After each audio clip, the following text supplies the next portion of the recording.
As summer comes to an end, panfish become even more oriented to deep water. Bluegills set up residence off the primary break line or on sunken islands, and they generally hold fairly tight to any cover they can find. Crappies change their pattern slightly and begin to hug bottom instead of suspending.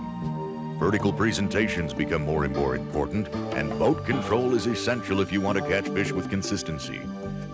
Good news is, fall is a time when panfish begin to school again, and once you get on a good pattern, it can be non-stop action.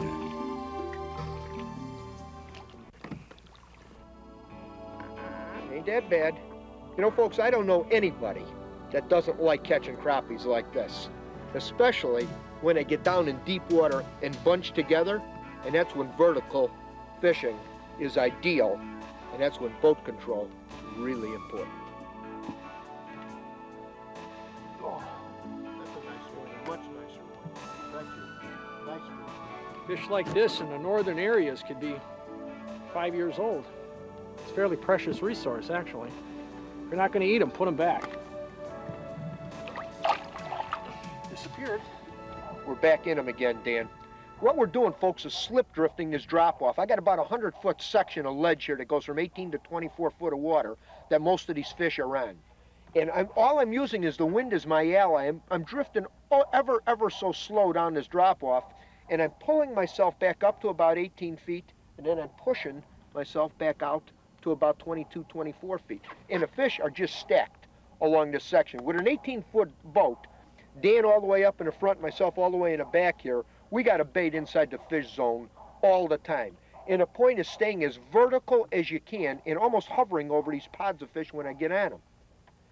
It's the essence of boat control and vertical fishing. It's the essence. Deep water fish stacked together in little pods, 4, 5, 6 fish here, 3, 4, 5 there, 8, 10, 12 here, and you just sit on them. When you get on them right, we get doubles constantly. I don't know how many doubles. When you sit on spots like this and you get on that many fish, as soon as the bait hits the bottom, you got a bite. It's that quick. It's that quick. Look at that. It's what you can't even get through them. Al. I can't even get through them.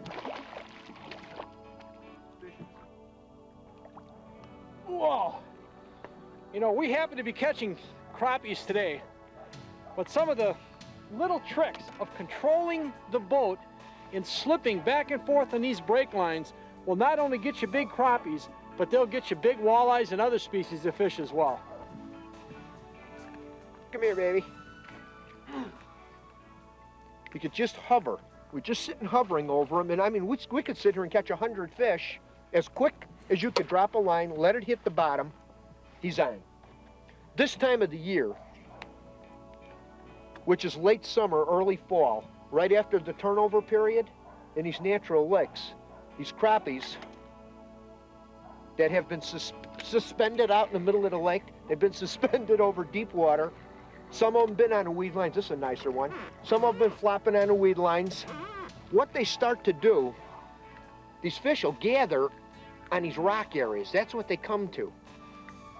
And you could see the rocks along the shoreline here. That goes all the way down into the basin. He's getting a fish every time he drops the line. But rocks is the key on these natural lakes right after turnover. They do. They just love this thing.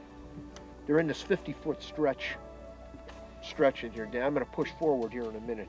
As soon as I don't see no more on a depth finder, I'll just push this back around. Getting them every drop. Every time you drop a line, you're jerking on one in here. As soon as it gets down to that bottom, they're there. As soon as it gets down. When you get fish going like this hot and heavy, I got a double. When they're going this hot and heavy like this, I'll tell you what, look at them. You just ate that foxy. You don't need, you don't need bait to catch fish like that when they're really active. I think most crappie fishermen make a big mistake by using bait the majority of the time. You don't need it. I'm fishing a plain old foxy jig. Dan's using a power twister, and they're hitting both of them. These little tails just kind of flap in their face. There's times, there's no question, that the fishing can get tough, real cold weather, cold water, where you got to tip them with a minnow. But I'll flat guarantee you, 90% of the time, maybe a little better, I think you can catch as many crappies without bait as you can with them.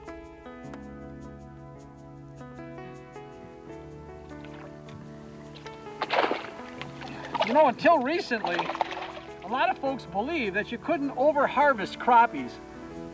But some of the research that's being done by the various departments of natural resource and fisheries management shows that fisheries can definitely be over-harvested. In fact, you could think a lake is stunted, and actually it's just over-harvested. You're taking too many adult fish out.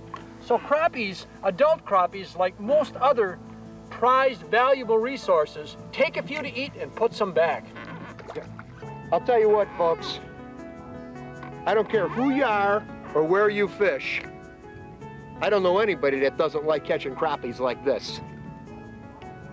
And when they get in deep water and get stacked up, schooled up on deep water ledges, it's about as good as it gets. And the most important thing I can tell you about catching fish consistently, like when they're in those positions, is learn the importance of boat control.